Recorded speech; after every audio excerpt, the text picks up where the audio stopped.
Getting reaction to Comey's book. It is not shocking how bad this book really is. And now the question is has it put him in legal jeopardy himself beyond the pettiness of it, the mean-spiritedness of it?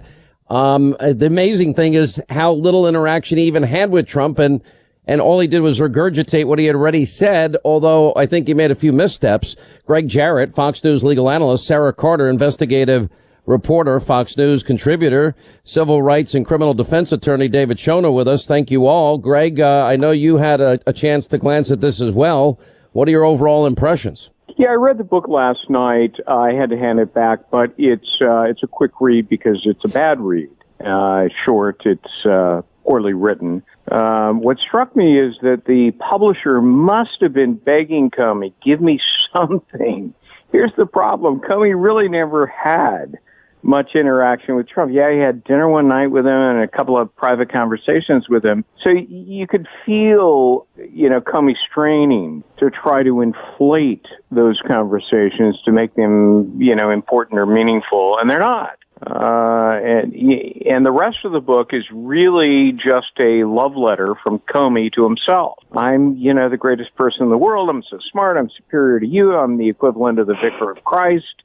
I mean, it goes on and on and on. It's actually nauseating. Yeah. But in terms of substance, there's nothing there. I got no substance out of this so far, Sara Carter. And as I look through it, the amount of lies that we know were told here. Remember, Democrats hated him more than Republicans for a long time. He lied about himself never leaking because we know he did leak. He says he's wrongfully fired, but the president has the right to fire. He admitted such. He says he's not political, but he had full confidence that Hillary was going to win and wanted to make sure she was a legitimate president, and therefore brought up the Anthony Weiner emails, which we now know they had a month before, but they were trying not to get out. And I'm just wondering here, what are the other big takeaways you get from this? I think the biggest takeaway, Sean, that I got out of this, and and I have not read the book yet. I don't have access to the book yet. I want to be very clear. This is based on excerpts that ABC has put out there and others. And I'm sure Greg would maybe want to chime in on this, or David. But one of the biggest things was the fact that he failed and did not purposefully tell the president when he briefed him on the dossier that it was paid for by the Hillary Clinton campaign and the Democratic National Committee. I found that actually kind of stunning. I mean, if you're going to brief someone on a dossier that you yourself said is unverified and salacious, you would think that the most important point that you would want to brief them on is the fact that it was paid for by political opponents, right? And Comey himself admits and very weakly discusses his reasoning behind this, admits that he didn't even tell President-elect Trump at that point, he was President-elect, about that, and when asked why, he basically just kind of let it go. I didn't think it was important. Well, you didn't think that was important? That's like one of the most significant things. Imagine if that had happened the other way around. Imagine if they were briefing Hillary Clinton and it was the other way around on a dossier that was unverified, that had salacious comments about her in there, false comments, and never once decided to tell her that it was being paid for by the Trump campaign. Could you imagine what would happen on the Democratic side if it was the other way around? So I found that to be a big takeaway for me.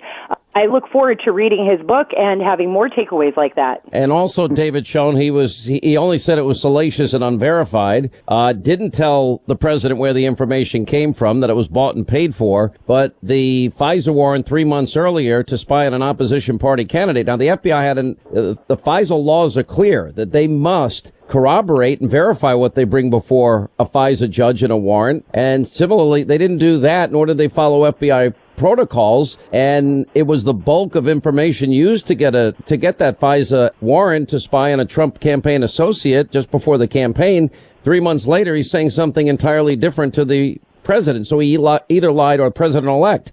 He either lied then or they lied to the FISA judges. Which is it? Hard to imagine something more dangerous in our judicial system.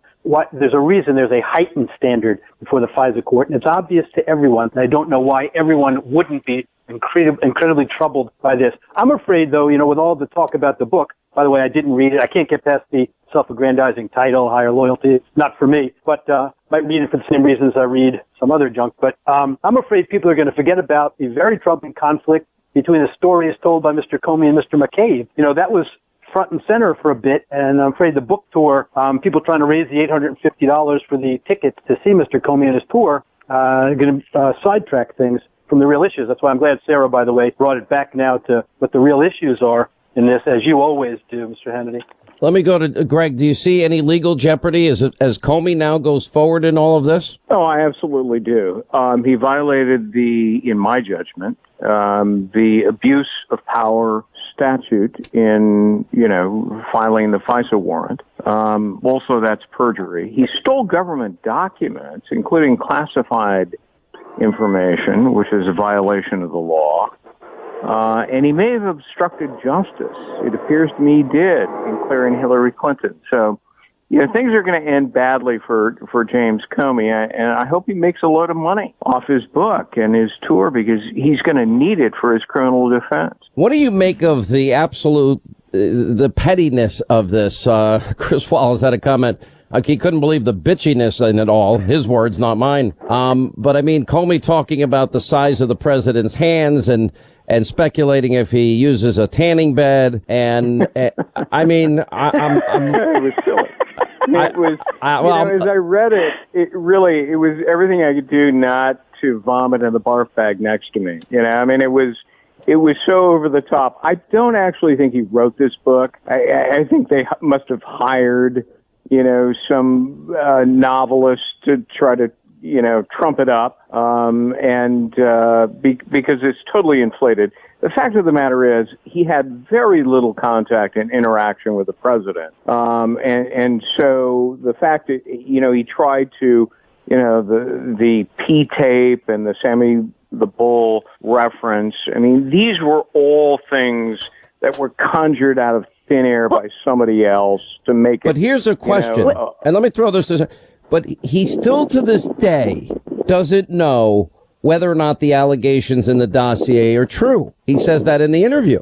Now, but here's the point. That dossier was the bulk of the information used to get a FISA warrant, and he still to this day can't say if it's true. So that means that means the FISA law wasn't followed and FBI protocols weren't followed. Well, that's exactly on point, Sean. And that's, you would have thought, like in this book, he would have had some big revelation, and he didn't.